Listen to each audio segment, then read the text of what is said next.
Thank you for your singing.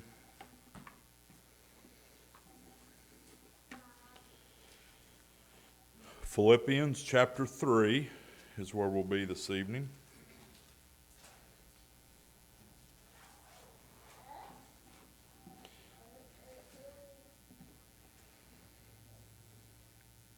Philippians chapter 3, verse 2, and the first part of verse 2.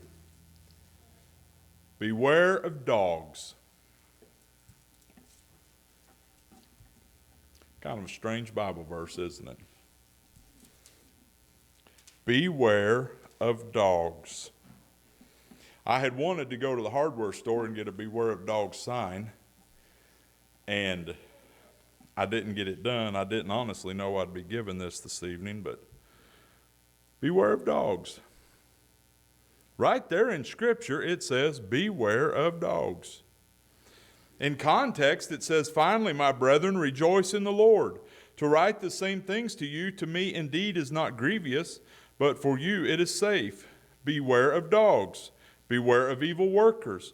Beware of the concision, for we are the circumcision which worship God. Why do we need to beware of dogs? Joyce and Rhonda don't like them. Dora and Dee do. Dogs have a purpose, don't they? Don't dogs have a purpose? There's livestock guard dogs and police dogs and bird dogs and rabbit dogs and stock dogs and dumb dogs and all kinds of dogs. They have a purpose. My brother had a dog. His name was Chief. Had that dog been in a human body, he would have been president of General Motors. He was brilliant. Oh, he was a smart dog. Chief. He'd lay around and wait on the Wall Street Journal, but since we didn't take it, he never could read it. Anyway, old Chief, he was half Border Collie and half Blue Heeler. Stock dog. And he would sit, that other's just ministerially speaking, but this is true. He would sit by the hour and watch the cows. It was in him. That was his motivation in living, was for cows. And he never was trained, but he could, if we needed to load some cows, we'd say, load up, load them, load up. And he'd get in there and grab their heels, and he could motivate a bovine. I had a dog named Pier. Pier was an English setter. Pier didn't care one thing about a cow. He had one thought on his mind, and that was birds. He loved birds. In fact, when Pier was only about 12 weeks old, I had him back on the back side of the place, and he was running at a full bore. And all of a sudden, he spun 90 degrees to the left and jerked that front foot up, and his tail went like this, and he had scented a covey of quail. He didn't care a thing about a cow, and Chief didn't care for quail. But old Pier, he was locked on 12 weeks, shot my first wild quail out from under him. He was quite a dog. Then there's Marge. Marge is the mother to Mike and Faye's dog, Bo. Marge, she didn't care about birds or cows. She liked sheep. And she'd lay out there with those sheep, and boy, if anything come, you would see her above the grass. She would jump all 4 feet just high as she could and look and bark. She was a livestock guard dog. That was her motivation in life.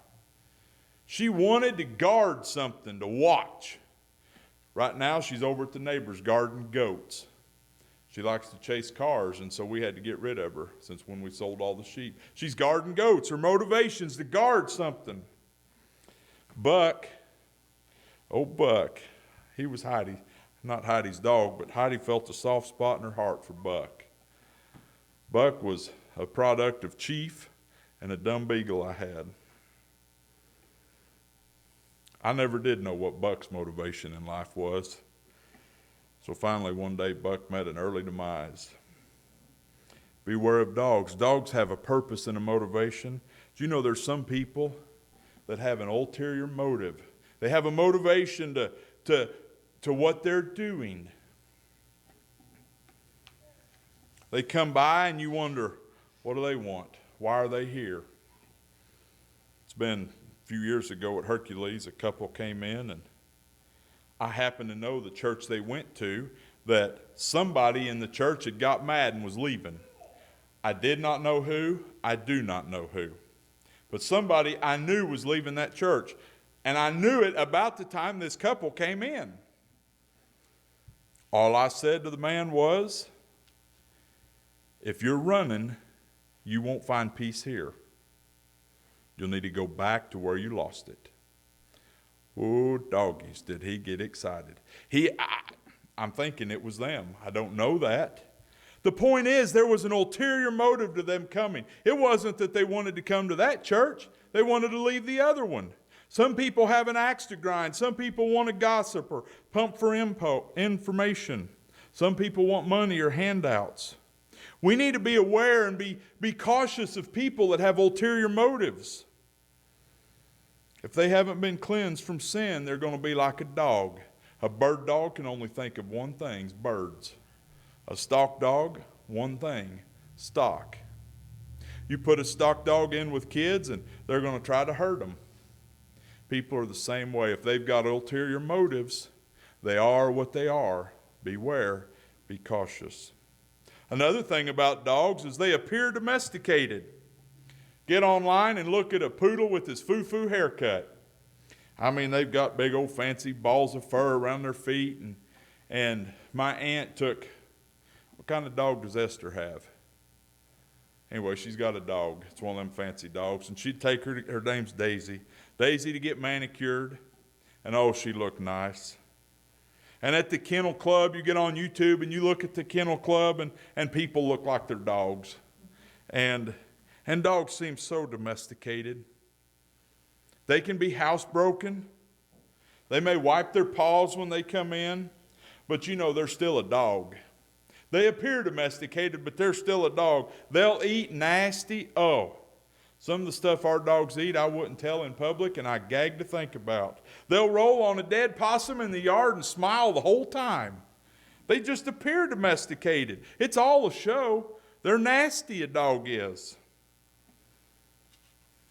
I don't have to tell you that some people just appear domesticated. They dress nicely. They use proper words. They chew with their mouth closed and keep their elbows off the table. But it's all a front. They're mean and crude and vile and filthy. Beware. Beware. That domesticated act of people is going to cause harm. Your trust will be scorned and you're going to get hurt. Beware of people who aren't what they appear.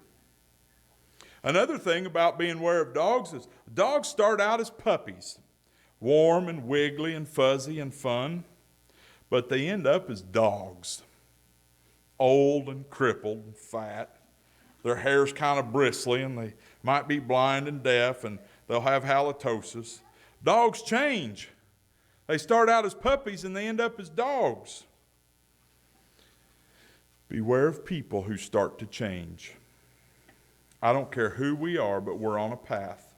Either we're heading to God or away from God. And when people slow down in their walk to God, be careful. They'll start missing a few services maybe. They'll get a little bit loose in their lives. Beware, the puppy's becoming a dog. We don't want to get caught unawares. Our friends and associates play a large part in who we are. They influence us. Peer pressure is a real deal. And if the people around us begin to change, we need to be careful lest we do too. Dogs often bite from behind. Not always, but a lot of times they do. I was working at a house and I went and talked to the guy on the porch and turned and all of a sudden I felt something bite me in the calf of the leg. And I turned around and the owner was standing on the porch. It wasn't him that bit me, but it was his dog, I guess. And he said, he didn't bite you, he just bumped you. I said, does he have teeth in the end of his nose? He didn't draw blood, but he bit me from behind. But you know they won't always bite from behind. I went to another house, knocked on the door opened, and as that door swung open, that dog jumped out and bit me right in the shin. Dad knew where I was going that day. It was another workhouse. So I called him later that day, and he said, that dog bite you too? Yeah. And why didn't you tell me? I mean, I was not Did the dog bite you too? Johnny, I'd tell you if you're about to get bit. The dog bit me from behind and another one bit me from front. Some people are going to bite you. We're lucky when they attack us from the front. It's easier to deal with conflict and strife when we can see our attacker. We can deal with it if we're face to face. But there's some of them that are going to get us from behind. They're going to backstab us and whisper and murmur and gossip. All of it from behind. Did anybody hear Rodney Loper preaching at Seabreeze Camp this week? And he told about he got a letter from someone and it was anonymous. And he told his secretary, just trash it. Rodney wouldn't even read it. He said, if they won't sign their name, I'm not going to read it. On the sewer district, several years ago, we had a leak.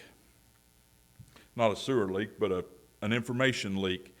And we felt like we were being sabotaged constantly. Everything we tried to do, it seemed like somebody knew about it. And we finally identified who it was. It was our administrator.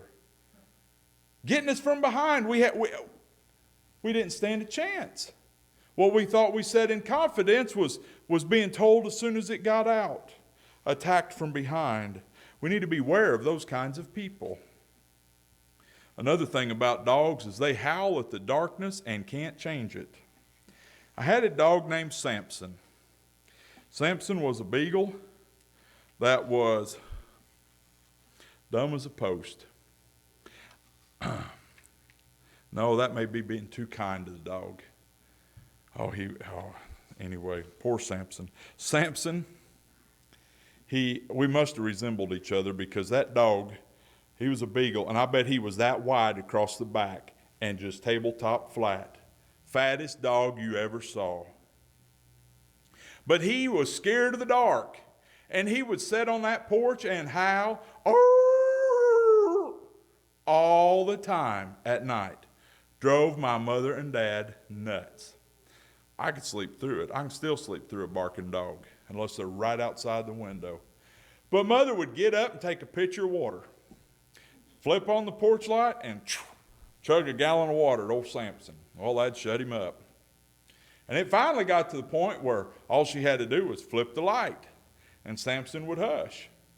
Well, Alvy Johnson, he got smarter than that. He installed a light switch by his bed for the outside. And when the dog started howling, he just reached up and flipped the light switch. And if the dog quit, he knew the dog was just scared of the dark. And if the dog kept barking, he'd jump up and go out because it was something. A dog will howl at the darkness and not change it. Beware of people who talk big about darkness or sin and never do anything about it. I was talking to a guy this week. He pastors in another state.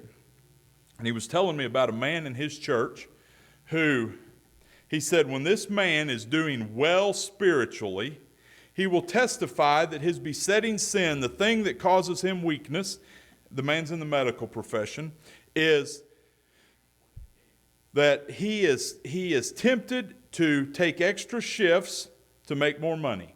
That is the weakness this guy has.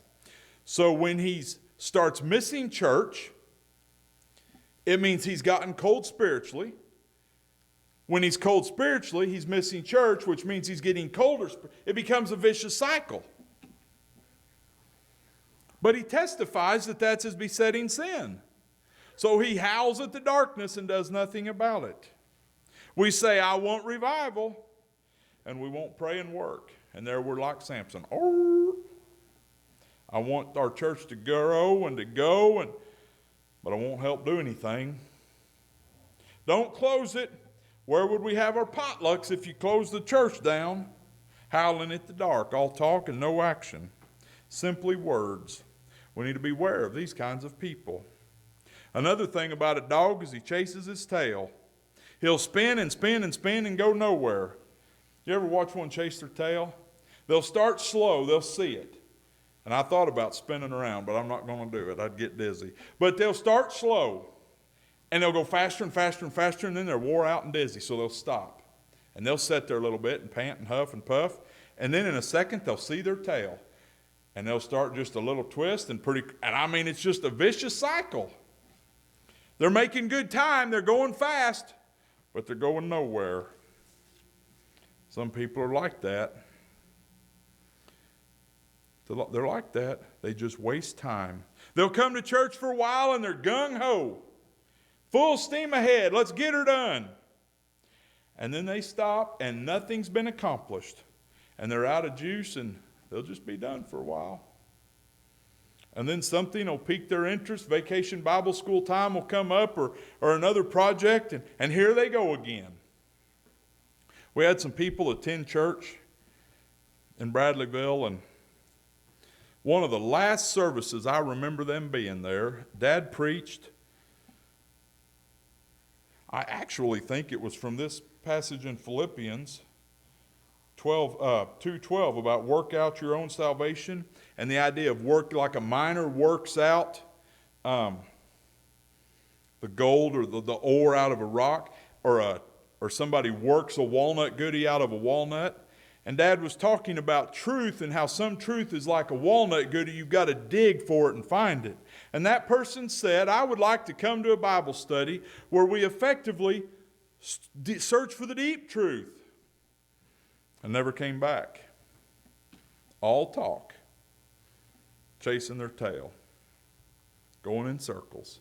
Just wanting to get it done, but not really wanting to do it. We need to be aware of those kind of people. They'll tire us out and just leave us spent with nothing more to give. I have tried the entire time I've been here to never preach opinions. This next one is opinion. I want it clear, it's opinion. Dogs belong outside.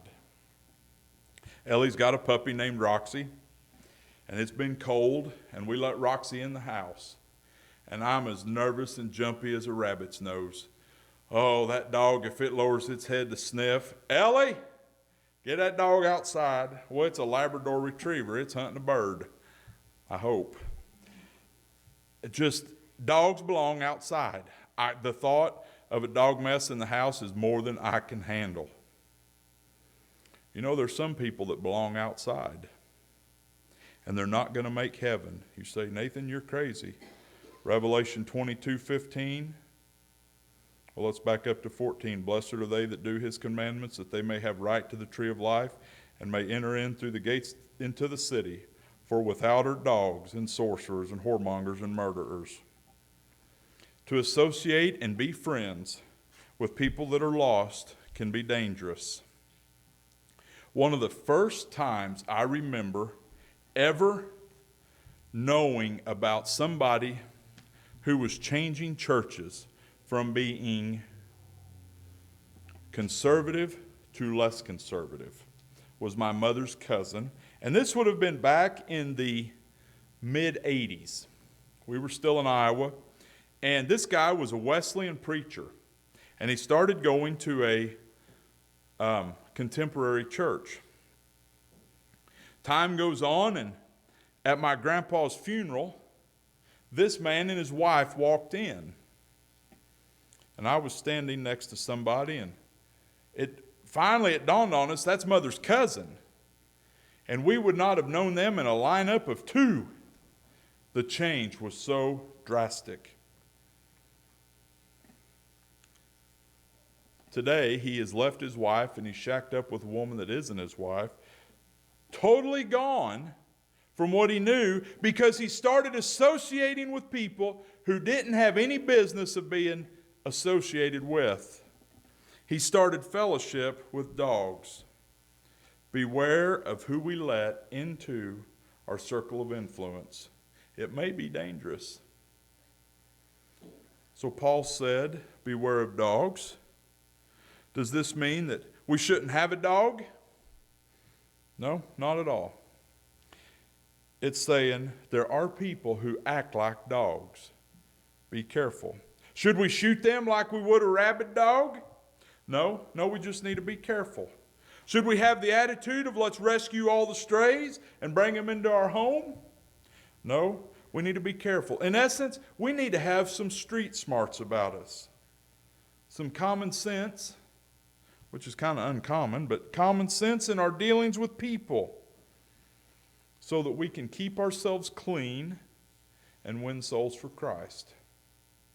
Do we want to ostracize and run everybody off and send them to the pound? No. We just need some street smarts in how we deal with people. Paul said it this way: beware of dogs. That's all I have. Does anyone else have anything they want to share, add, or subtract? If not, let's stand.